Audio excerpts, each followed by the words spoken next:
Yo no busco, y mi anhelo no es que haya un enfrentamiento entre el pueblo colombiano.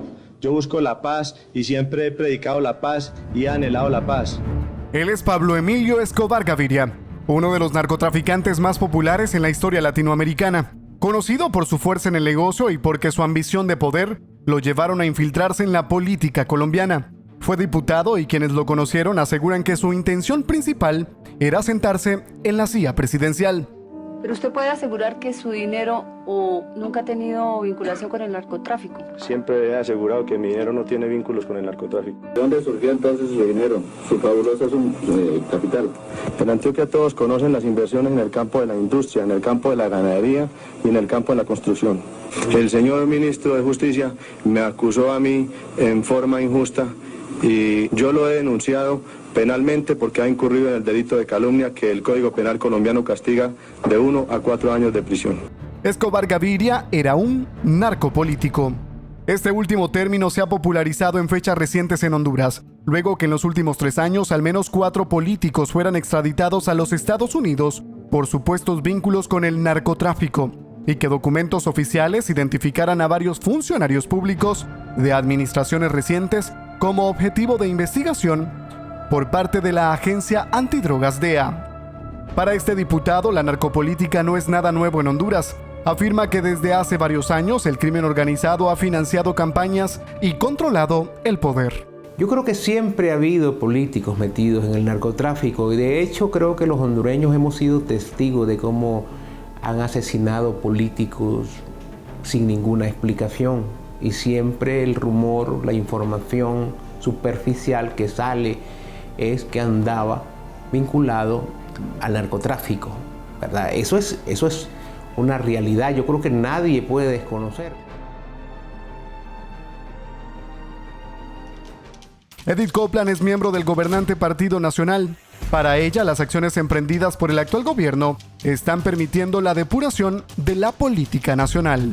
Antes, en Honduras, era prohibido que nosotros como periodistas habláramos de este tipo de temas porque teníamos miedo, teníamos temor tan siquiera de hablar o mencionar una de estas personas que estuviera involucrada. Usted lo puede recordar porque es periodista. Nosotros teníamos prohibido hablar de estos temas tan delicados porque temíamos por nuestras vidas.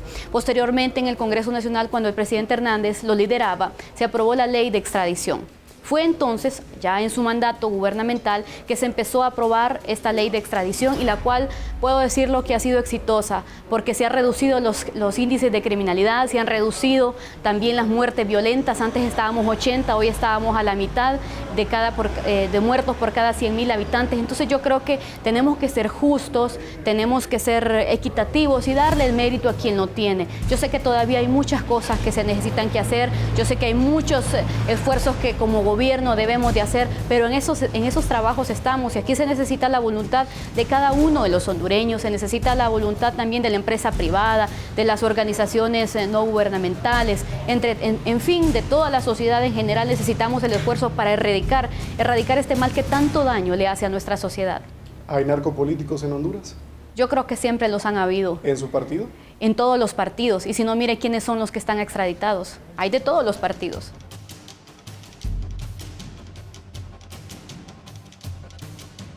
Pero no todos piensan igual. Jorge Calix, quien ocupa un puesto titular en el Parlamento hondureño, considera que los responsables de la narcopolítica son los actuales ocupantes del poder. Son los que nos están gobernando: CC3, Pepe Lobo, CC4, Juan Orlando Hernández, CC5, Eval Díaz. Narcotraficantes que recibieron no solo apoyo de los narcos para sus campañas políticas, sino que utilizaron el poder del Estado para facilitarle a los narcotraficantes el trasiego de droga por el territorio nacional para que pudiera llegar hacia Estados Unidos. Pusieron helicópteros de las Fuerzas Armadas de Honduras a disposición del narcotráfico. Pusieron elementos de las Fuerzas Armadas de Honduras a disposición del narcotráfico. Se sostiene con el poder del narcotráfico y de los narcodólares que vienen del narcotráfico. Dice la nota de Univisión que, de ser ciertas las acusaciones, los 3 últimos gobiernos habrían sido financiados por el narcotráfico en Honduras. Cuando dicen 3 últimos gobiernos se refieren específicamente a, como dice Don H., el que era presidente el que era diputado, y se convirtió en presidente en el 2009. Entonces, ahí estamos hablando de Micheletti, que fue presidente, que era diputado y se convirtió presidente en el 2009, presidente de facto, pero presidente al fin y al cabo, Juan Orlando Hernández y Pepe Lobo. Entre los políticos extraditados a Estados Unidos por supuestos vínculos con el narcotráfico están Freddy Renán Nájera Montoya, Jeffrey Darío Guzmán, Alexander Ardón y Juan Antonio Tony Hernández. Este último, hermano del presidente Juan Orlando Hernández, quien al enterarse de su captura ofreció declaraciones a la prensa para recalcar que la política de su gobierno va dirigida a combatir el crimen organizado. A nosotros no nos crearon así. Nos crearon para poder respetar a los demás, pero también no puedo desconocer que es un golpe fuerte para la familia.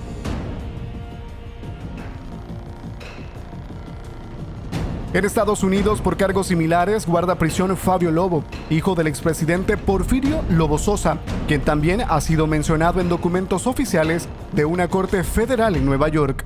Honduras no es el único país latinoamericano donde denuncias como esta se realizan. Venezuela, México y Colombia también han tenido políticos cuestionados por supuestos vínculos con el narcotráfico.